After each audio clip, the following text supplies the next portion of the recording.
పరమ పూజ్య యోగ ఋషి స్వామి రామదేవ్ గారి చరణవందనాలు చేసుకుంటూ స్వామి పత్రిజీ మహారాజ్ వారి పాదవందనాలు చేసుకుంటూ వేదికని అలంకరించిన పెద్దవాళ్ళు మరియు యోగ సాధకులు మరియు ధ్యాన సాధకులకి అందరికీ నమస్కారం. గత 2007 నుంచి మన చిత్తూరు జిల్లాలో యోగా అన్నిటి జనాలకి అవగాహన లేదు.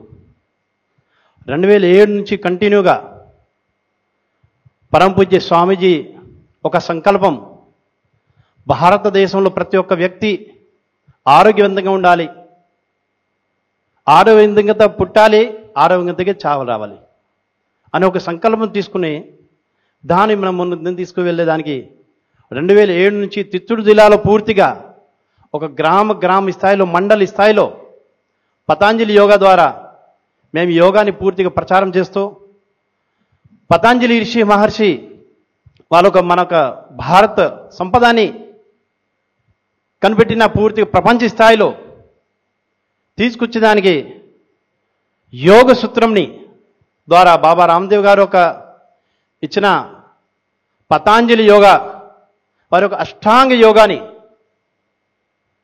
అష్టాంగ ప్రాణాయామాలు, ఈ అష్టాంగ ప్రాణాయామాలతో పాటు అష్టాంగ నియమాలు మనం పూర్తిగా పాటిస్తూ నిరంతరంగా ప్రాణాయామంతో పాటు ధ్యానం కూడా చేపిస్తాను. ఆరోగ్యవంతంతో మన ధ్యానం కూడా చేస్తాను. కాబట్టి ఈరోజు మనము ప్రపంచ శాంతి కోసము చేసిన మహాయజ్ఞం, ధ్యాన మహాయజ్ఞంలో ఈ యొక్క అందరూ ధ్యానం ప్రతిరోజు ఒక వారం రోజు నుంచి మహాయజ్ఞం రూపంలో చేస్తూ ఉన్నారు.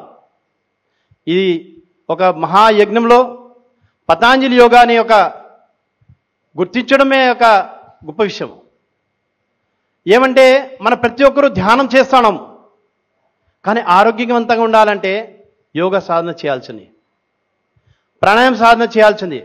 ఒకవేళ మనం పెద్దవాళ్ళు ఉన్నామో ఆసనాలు చేయలేము, మన కూర్చునే స్థాయిలో మనము ఒక చోట్ల మనకు సీట్ల పైన కూర్చున్నాం, దానిపైన ప్రాణాయామ సాధన చేసిన తర్వాత ధ్యానంలో కూర్చుంటే మన 100% మన ధ్యానం కుదురుతుంది.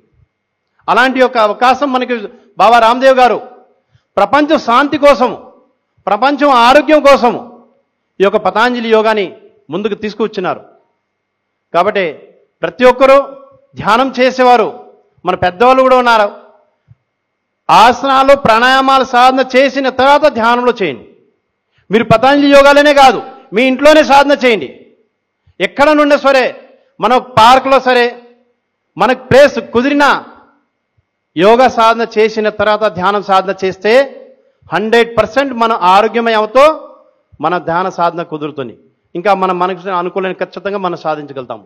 కాబట్టి మరీ ఈ యొక్క అంతర్జాతీయ యోగా మహాయజ్ఞంలో అవకాశం ఇచ్చిన దానికి మన కంచిరామ గారికి మరి అందరికీ ఈ ఆయోజన కమిటీ వాళ్ళకి ధన్యవాదాలు తెలియజేసుకుంటాను. ఓం.